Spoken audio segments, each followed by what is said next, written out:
श्रीमहागणेशपञ्चरत्नस्तोत्रम् मुदाकरात्तमोदकं सदा विमुक्तिसाधकम् कलाधरावतंसकं विलासिलोकरक्षकम् अनायकैकनायकं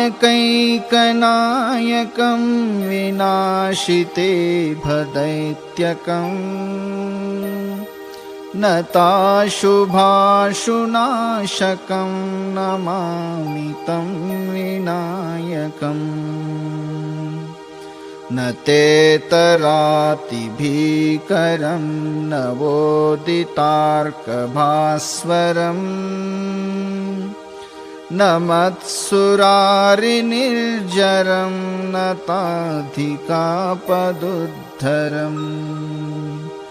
सुरेश्वरं निधीश्वरं गजेश्वरं गणेश्वरम् महेश्वरं तमाश्रये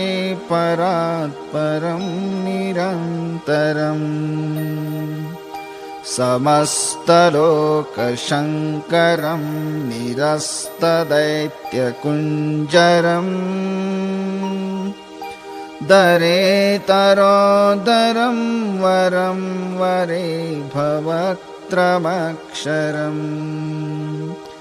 कृपाकरं क्षमाकरं मुदाकरं यशस्करम् मनस्करं नमस्कृतां नमस्करोमि भास्वरम् अकिञ्चनार्तिमार्जनं चिरन्तनोक्तिभाजनम् पुरारिपूर्वनन्दनं सुरारिगर्वचर्वनम् प्रपञ्चनाशभीषणं धनञ्जयादिभूषणम् कपोलदानवारणं भजे पुराणवारणम्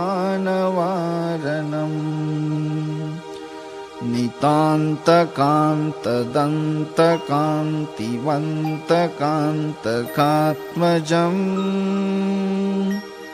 अचिन्त्यरूपमन्तहीनमन्तरायकृन्तनम्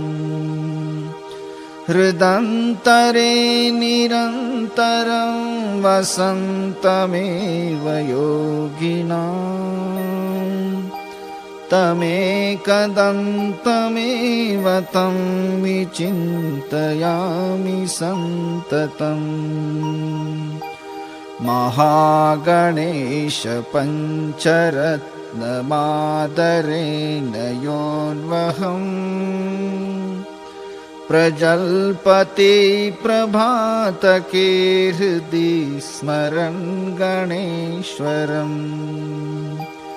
अरोगतामदोषतां सुसाहितीं सुपुत्रताम्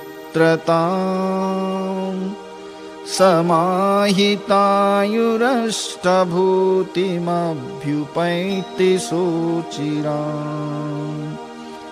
समाहितायुरष्टभूतिमभ्युपैति सुचिराम्